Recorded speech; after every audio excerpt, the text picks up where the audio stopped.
Welcome to Synced on Air. I'm your host, Angelique Robb, and today I have a new friend, Stephanie Carlson from NatureSpire in Indianapolis, Indiana. Welcome, Steph. So glad to have you on here. How are you Thank you. doing? I'm so glad to be here and such a chance opportunity meeting you, getting to know you, becoming your friend. And now I'm on your podcast. So I exciting. know. Well, it's funny because we've been sending you our publication and I reached out to you. I mean, when was sometime this summer, I guess, Yeah, like and six said, months ago, probably. yeah, let's meet. And then I was like, wait a minute, I'm going to be in Indianapolis soon. No, it was perfect. And I always read your publications and I love the magazine. So I'm like, Thank you. there's a person behind the magazine. And now she's my friend. Thank you for I'm going to reaching have out. pizza with her. Absolutely. It was so fun. Thank you so much. So that really worked out perfectly. And then, as I've gotten to know you, it's like, you have a powerful story to tell. And I'm just really glad, that you're willing to come on and share, how you got into the industry, what you've done over the last 8 years, and, what the future looks like. So let's start with you had a career before this, like maybe, how much of it you want, you tell us some of your I can kind of background give and you kind like of, a timeline. yeah, that'd be So good. I graduated from Purdue University. Grew up in the Hoosier State, born and bred. And after graduation, I went to work for CNN, Cable News Network, back when we didn't even have cable up here. So I was there for quite a few years. And then I went to be a news reporter in Savannah. So I have a journalism background, writing, photography, things like that. So I moved back home to be closer to my family. There was no, internet. There was no email. There was no FaceTime at that time. So I felt a little lonely in Atlanta. So I moved back home to be closer to my family, met my husband, and turned into a full time mom. So I spent probably 18 to 20 years raising my children. Then my marriage didn't go so well, but that's okay. It happens. And I began freelance writing, taking my journalism skills into freelance writing, set up my own website. The first time they're so easy to set up now. They were not that easy to set They up in the weren't that beginning, easy before. but it was a good experience, right? I like learning new things. So yeah, so I really focused on raising my kids and I would do freelance writing and photography, a lot of nature photography. And every year we would do a garden with my kids, and it was just something that we always did. So my intention starting NatureSpire, once my four incredible children went to college, started their own lives, I was like, I kind of want to do something in the landscaping industry. So my original intent, because I love gardening so much, is to teach people how to garden.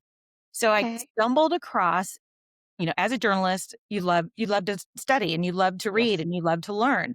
So I started learning more about how would I teach people to garden? What would I do with this? And I stumbled across biophilic design. So biophilic design is the practice of bringing the indoor outdoors inside so that you can create healthier environments for the people who are living or working in that space. So I was like, well, this is really interesting. And garden design actually led me to vertical gardens. So vertical gardens are living walls that are on the wall. So they're irrigated vertically and they're built vertically instead of horizontally. So we have a lot of apartments around here in Carmel, which is where I'm based. So that why don't I teach people how to garden vertically since they don't have any horizontal property anymore? So that Yeah. led me into other areas. I started meeting with architects saying, this is what I'm doing. Are you interested? So one architect came to me and they said, yes, we'd like to have one of those vertical gardens at Corteva. They're rebranding and they're the agri-science arm of Dow, I believe. And they were rebranding. So they wanted to have a living wall that looked like the cornfields here in Indiana. So I took a blank slate, did a design, learned how to install it, got the irrigation set up, worked with contractors, plumbers, and electricians to make sure I had Wait, all the this is your first project? one of Is our that what first you said? projects. And this is, Uh, did you and it say was that it was indoors or outdoor? it It was was indoors in the atrium, and it okay. was 15 feet tall by about 10 feet wide. So it's pretty big. We had to get lift certified. We had to be safety certified. We had to take the OSHA requirements, things like that to be able to do this job. But it was fun. It was hard. We had to work from 6 p.m. to like 2 a.m. So we weren't working when people were on the We're site. in the office. But Okay. that was one of our first ones, and I fell in love with living walls. So I was like, well, maybe I won't teach people how to garden. Maybe I'll create living walls. So the whole premise of the company pivoted with that It job. pivoted, yes. And so, biophilic design. So I started in 2017. So we were doing pretty good, 2017, 18, 19. And then when 2020 came along and everybody started leaving the office and COVID kind of interjected things, and we had a couple jobs going on, just like we were doing landscaping apartment project and things like that. Everybody was going away. So all of a sudden, as people are creating their own home offices, they're buying more plants, they're putting more greenery into their space. They want to create a healthy environment because everybody was it was so sick at that time. And also with the healthy buildings or the sick buildings back in the day when there were, you know, concerns about, the circulation, the Ventilation. HVAC, Yeah. people were getting sick at the office. Well, now we bring nature in, and what plants do for us on the indoors is they take our toxins. They love our toxins and they give us oxygen. So it purifies our air, which has been really exciting. And that to me was just a really different way at looking about how to create and design workplaces. And so tell me again what happened because you're doing all this office installation, green walls, and then COVID happened. And how did that affect your business though? Because I mean, it seems like that could have been very disruptive. Yeah. So I just tried to bring plants to people. I would get my Okay. trailer. I'd call the nurseries. Nobody was buying anything from the nurseries. My nurseries that I work with, Lowe's, Costco, everybody canceled their orders. So I literally would load up my trailer and take plants to people, and we were selling online. So it was really interesting, but the nice thing about it, it gave me time to prepare because when everybody was going back to the office, which now there people are still trying to get back in the office, but with the architects and interior designers, people were starting to bring greenery indoors. So we also do moss walls. We have really grown that division quite a bit because it's greenery inside that will last for decades and require no maintenance. So the Persian moss walls have been really popular. You got one right behind me. Yeah, I was gonna say, is that one? And so that's preserved, but it looks so vibrant and real. It looks so vibrant. So it's all preserved. It's, harvested out of the forest. It's harvested like there's some moss farms and things like that in Florida. And they harvest it. Like we take it and we turn it into designs. We do logos, we do small ones, we do very large ones. We have one in a home here in Indianapolis that's 40 feet tall, 3 stories tall by 16 feet wide. So we've done pretty much everything. It's been exciting. And the beautiful thing about it is like what I'm doing, I love. I have a huge passion for it. And, people will come with like this vision, people meaning just like homeowners or um, designers, architects, and say, can you do this? And I'm like, you know what? We'll figure it out. So, Well, so we've been, even from that one project, that big project that you talked about with the look of cornfields. I mean, Mhm. that's crazy that, the hoops, the learnings, everything that you had to do to get that job completed and working through the night. That was at the start of your journey. So I'm really impressed that like, yeah, it seems like you're up for a challenge. And not only are you up for a challenge, but that's how you like to do the work that you're yeah. doing. And, it's just, I like to say yes whenever I can to any project that comes across my desk, whether it's inside or outdoors or inside or outdoors, because I don't want to leave anyone out. Like, I want everybody to experience biophilic design. I want everybody to have an opportunity to have their vision come to life. And we've started to doing a lot more exterior landscaping because a lot of times when we meet with someone that we're doing some interiors with, they're like, hey, can you do this too? And then they're working with one person. It's a one-stop shop. They can get everything they want. They can get their budget right where they need it to be, and they know they're gonna have a high quality, landscaper helping them do the job, and they'll get it at the end of the day, they're gonna be really happy with what they've got. That is fantastic. I love the creativity that you see these projects with. How how did you is there an ideal project or that you have or are you just it sounds like you're excited for something new each time, but surely you're doing somewhat similar projects sometimes. You know what I love doing, I think more than anything, is rooftops and amenity areas, and there's a Okay. big trend toward that, toward having a space where let's say you're at the office or you live in an apartment building. Instead of just having a place where you just come to live, you actually really live there. You can play, you can have putting greens, there's swimming pools, there's activity centers, there's, foosball, anything you want to do in these apartment buildings now are there for any of the residents to use and their friends when they bring their friends over. So I really love that. Mm, we did the Pacers Plaza, the Bicentennial Unity Plaza downtown. We're a women-owned business and we're WBE certified. So, we're opening some doors that normally wouldn't have been open for women. So I hope I'm kind of a trailblazer, I guess.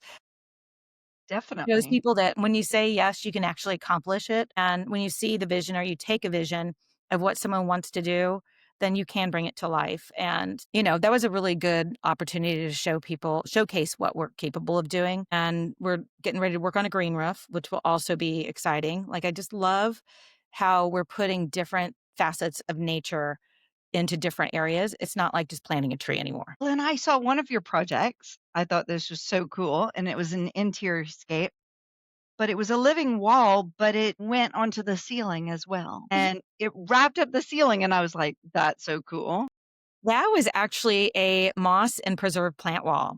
And Was we it? started at Okay. we went all the way across the ceiling and we had to work around a couple items. We had a sprinkler in the way and we had to follow code because we had to be 18 inches away from the ceiling and we had to work around a security camera. So sometimes we have to, adjust on site with what we're doing. We can't just always follow the plan. Sometimes it changes. So yeah, so I'm glad you saw that. It was really fun. It turned out really good.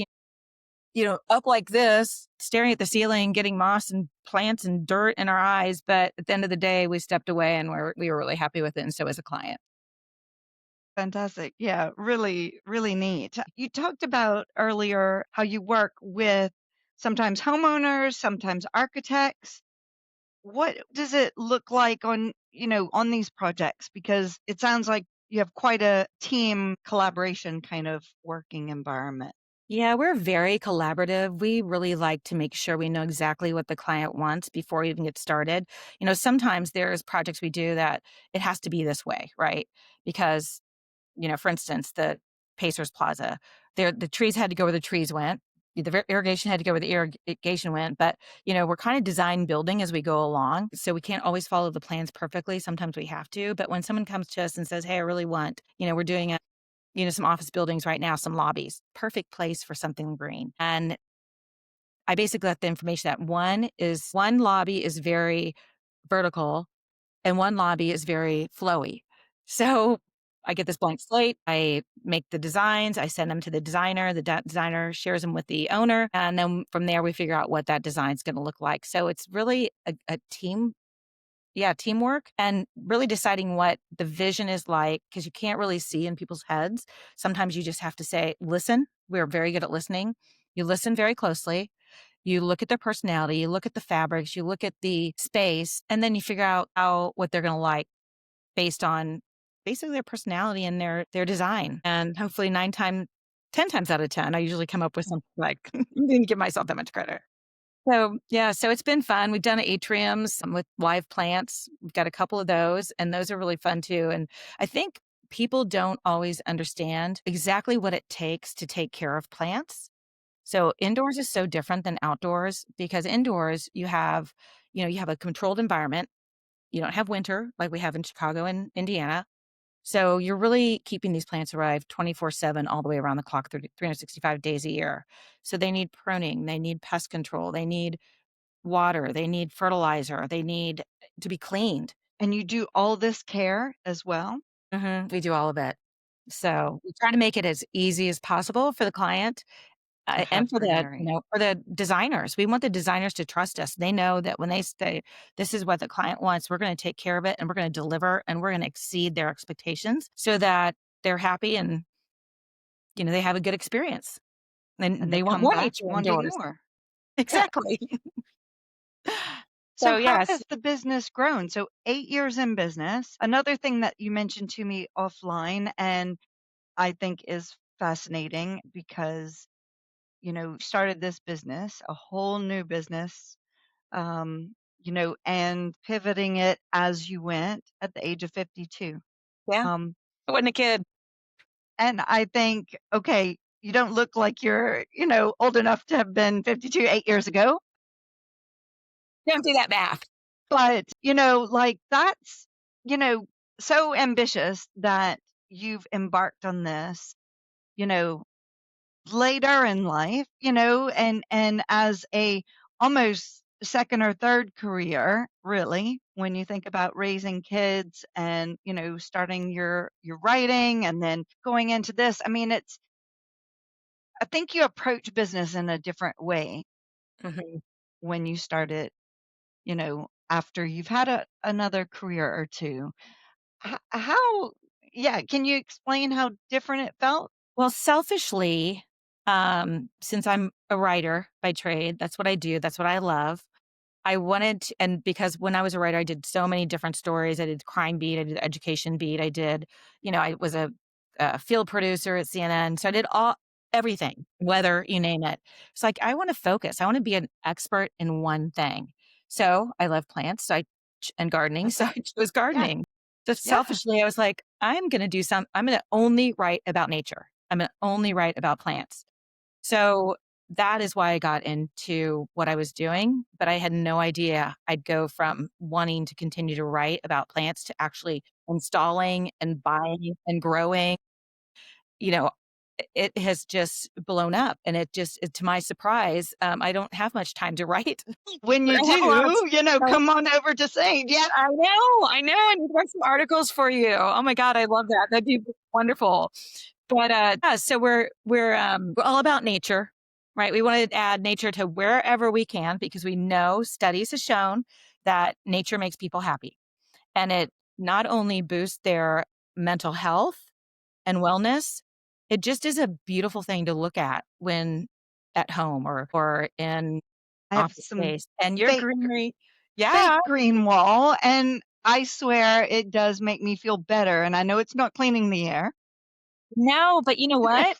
Same studies say it doesn't matter if it's real. I mean, granted, it's nice to have real plants because Better they to have. clean the air, but it doesn't matter if it's real. If it's green and it looks like nature, it's going to have a benefit. So your boxwood wall is beautiful and beneficial. Well, tell our audience, like, how you've grown the business. What does it look like from, year 0 to now? And describe it in any way that you want to. I mean, some people like to describe it in the size or value of projects. I mean, it sounds like you've had some huge projects. In people, I mean, you explain how you've grown and how you're doing things differently 8 years on. Yeah, so I keep learning every single day. I think it's so important. I know you're like this too, is that you just have to keep learning. Like you can't stop. And I'm learning something new literally every minute of every day. And I think that's really important. And when you try to grow a business, like I started with nothing, I'm really kind of self funded. And, I freak out every single time my bank account gets a little low. And I'm like, oh, where's that next check? I need to pay payroll. But, it doesn't scare me. I try not to get scared. I try to believe that what is happening now is going to lead to bigger and better things in the future. And we have had some very big jobs. We did a whole rooftop for a apartment complex, and we were doing the rooftop. I mean, we're talking pavers, a raised roof with turf and rock gardens, and then once we did that, the contractor's like, "Hey, can you do the lower level too? I don't really like what the other contractors charging me." So I was like, "Sure," and then that led to another job, which led to another jobs. Um, we're not growing so much. I think 2026 is going to be a great financial year, but I reinvest all the time. I just reinvest in what I'm doing. I reinvest in the company. I buy a new piece of equipment. We built a storage facility, having a massive profit, but we're building and we're growing and we're doing some cool stuff. And I have an amazing team. Everybody's totally on board. We're Big of a team? so I've got 5 people right now, actually 6, and I have probably 2 sets of subcontractors that work with me all the time. So the team that I have now is great at handling any job, like probably 50,000 or less. And then when we have something a lot higher that needs to be done a little quicker, I call my sub team in and they crank on it. So basically, I probably have about 25 people that I work with. It's great. And those relationships Mhm. really help you with managing Yeah, all the ups and downs of big jobs, small jobs, managing all between. I think that's why we need to collaborate more with the companies in our own towns. Yeah, and I think that's what you're kind of talking with your magazine synced, right? Is collaboration, how to work together, how to be a team. I mean, it's better for everybody. It's like I'm not afraid of competition. I just think there's enough out there for all of Or us. And I love the people I work with. And we were just at a job today, right before I got back. I was like, okay, Angelique's waiting for me. And we have to redo a job because we have fake plants going in this place. They're too small. They're just too small. I don't like them either, but they looked like they were bigger. So we're taking all the plants in, putting them all back in. Cause you know what? And I was like, I'm not charging you labor. We'll just charge you for the little bit extra plant that you're getting.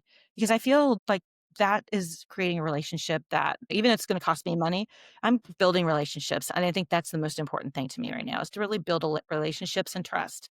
it's interesting you say trust because our keynote speaker for our next Sync Live is talking about trust. And I think that we have this in general, our industry, we never have enough people. We're always frantic. And I think that building those local relationships could lead to better trust of everybody, trust between contractors, trust between design teams and contractors, between contract teams and clients, and all that, you know, not to overcommit and underdeliver, but the opposite, you know, Exactly. over deliver, build relationships, treat people like you want to be treated, and really build trust in our industry. I think. Right, and be honest about what you can and can't accomplish. I mean, every time I've said yes to a job that I was like, "I don't know how I'm gonna do this." I just pull in the troops and they're like, "Okay, we have this job to do." Like, we had 2, $3 million homes that we had to outfit in literally almost a weekend to get it ready for an open house. The guy Oh called me my out the blue. goodness. He's like, "I don't wanna do this. Can you do this for me?" And so my mom was in the hospital for back surgery, and I literally sat there all night long pulling plants together for him, and we got it turned around in, like, 4 days, and it was ready for his open house, and, not everybody will do that. I just feel like it's important to do the best you can for almost everybody you can unless you absolutely can't. I mean, Well, but it also speaks to the team that you have around you, that you can, you know, yeah, they you pulled it all you pull together. things together as a team. Yep, yep. And And I think that's the best part. I love the people that I work with. I love the people that I work for, and it's just been such a treat to start my own business in the landscape industry because I think it's a great industry. And I think a lot of the landscapers, they don't do interiors, but maybe they should look into it because I think it's a good combination doing the interiors and the exteriors. We don't y- always even you enough. said that you were getting referrals to do the other. You do a good job on one and you get referrals to do the other. Right. Yeah. It's worked out well like that. We're kind of growing our exterior landscape division. We've got a couple of, estimates out there. We don't get all the bids, but we get enough that it's really rewarding and fun. And so what do you see happening in the future if you have a I crystal just see us ball? continue to grow. We have this great opportunity coming up to do this green roof, and that's going to be really exciting. And I just think the growth is fun. The more people you can help, the more people you can bring greenery into, and I really wanna grow my porch pot division. That might sound kinda strange, but we just do beautiful porch pots seasonally, and they're so fun. We know you're so sick of God, it's, winter and all of a sudden you're like looking at your pool, your porch, and you're like, these are so hideous. And we come in and we make them beautiful. And I think honestly, that's what I like so much about landscaping is that you make things beautiful. Everybody gets to work in the mud and, the electricians doing what they're doing, you plumbers doing what they're doing. You can't see any of it. But at the end of the day, we're the finishing touch, right? Landscapers are the finishing touch. They're the last one inside and out. And once you hang that beautiful green moss wall, or you put the trees and the plants and do the porch pots or the pots, it brings happiness. Don't you think? Yes. And well, I guess, I always try to look at it from different perspectives. I also know that, I hear this a lot. I experienced a lot, sometimes in a new build situation or even renovation, your budget is because you're the finishing touch. your budget gets cut and it's seen as maybe frivolous and in the last, the last piece of the budget. That is true too. And that's a bummer when that happens because I really honestly think that sometimes architects, designers, owners don't understand the true value. Let's just use interior greenery for example, because that's usually where it gets cut from. Everybody has landscaping guidelines they have to follow, especially in a city or a town that has these specific number of So many trees, whatever. plants, so many trees. Yeah. Right, right. But so inside, when you move inside and you have this massive wall and it's going to be beautiful and it's going to be a great, people use these for focal points, Instagram shots, you know, to, to post and uh, to use as a backdrop to say, hey, this is where I am. Isn't this cool? And it is a draw. So I think sometimes people don't realize that, or owners, when they start looking at the numbers and like, oh, we got to buy faucets, we got to buy flooring, we got to buy wallpaper. They don't realize that wall covering, that green wall covering is gonna bring more customers in and gonna bring them back again and again, just because it's beautiful and it's something to talk about, and it's something that they can take a family photo in front of and Instagram it and share it, and it gets shared over and over and over again. So we were Company value pride, engineering out maybe. of something quite fantastic, but I think if I can educate people and maybe if I can write a little article for you, but if you educate people Yes. why and the stats and the information on biophilic design and why it's so important to have inside and what it does to the health and just the beauty of the space, then I think that would be a good educational step to take. Imagine even like for a morale boost, Mhm. and like you said, we already know it cleans the air if they're living plants. Right.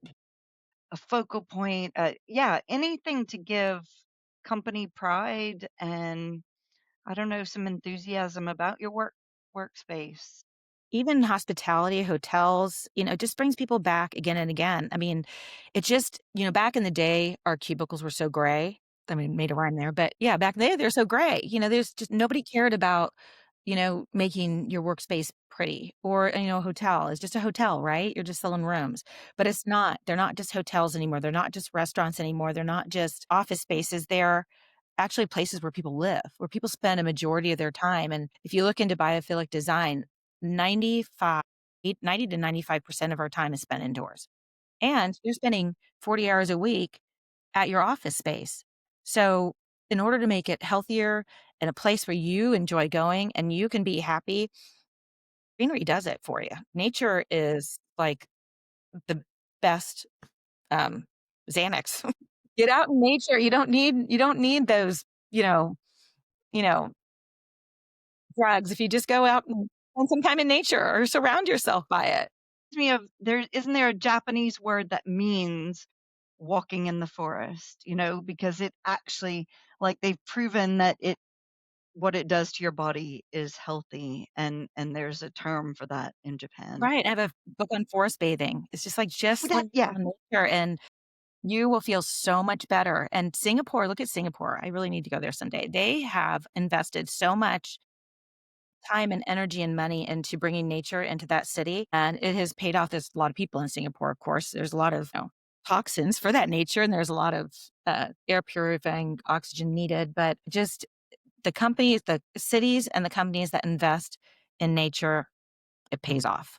it will reap rewards. Mm. Well, and I think even so we did a sedum roof at our house in Scotland. Again, it wasn't just the benefits of the greenery, it was the insulation as well. There are added benefits and maybe as an industry, we just need to be better at the education part, like you said, about biophilic design inside, and maybe landscape companies taking that on as another division, and really selling the benefits and the long-term benefits. Right, and not only do you get the insulation, you also get, it's pretty, of course, prettier than asphalt roof, and it also helps with, stormwater runoff. So, instead of having when there's a huge storm, instead of having all the water run off into the sewers and the sewers overflowing and having problems there, the plants soak it up. A lot of it stays on the roof, and that's a huge benefit too for these green roofs, and you can also have, it's a habitat. Like it's a place in a city, for instance, the concrete jungle, Chicago's got a lot of them, a lot of those green roofs. And I think the post office has a green roof on it. But you'll see birds nesting up there and bees, you know, pollinating, and it just keeps the ecosystem flowing and alive. Yeah, I love it. Well, and those of you listening to this podcast, we are going to get some photos of Steph's job so we can do an article on your work, you and your team's work, and show off the variety of projects that you've worked on. So love that we get to show off what you've done and what you've built over such a short time. Yeah, thank So you. There's always a new challenge. There's always new material. There's always a new idea. And that energy keeps me so inspired. And, NatureSpire is designs inspired by nature. So we want to inspire too. We want to really take those challenges and turn it into something people love. love that. And how can our audience get in touch with you, learn about let's tell everybody your website. Okay, our website is www.naturespire.com, and I spelled nature differently. So nature is spelled without an E. It's NatureSpire, or they can email it steph@naturespire.com, or they can just go to our website. But yeah, I love answering questions. If anybody has any idea of what they want to do, if they don't know how to do a living wall, I am huge. I'm a huge helper. I love to share. Go collaboration. Yeah, it's all about collaboration. Let's get synced, right? So much stuff. It's so great to have you on and look forward to doing that article with you and maybe having you write some articles too. I know, that'd be Win-win. awesome. I finally will be able to write about plants, right? After Yes. 8 years. That's It, fun. So hopefully we I'll were see just you in New meant to Orleans. find each other. Yeah, no, it's been fun. It's been hard. I'm not lying. It hasn't been easy, but it's been fun, and the end results are just fabulous 100% of the time. Can't wait to see them all.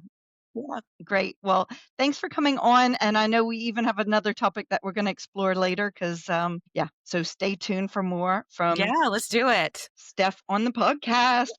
All right. Thank you so much. All right. Thanks, Steph. And All I'll see right. you again soon. All right. Sounds great. Bye.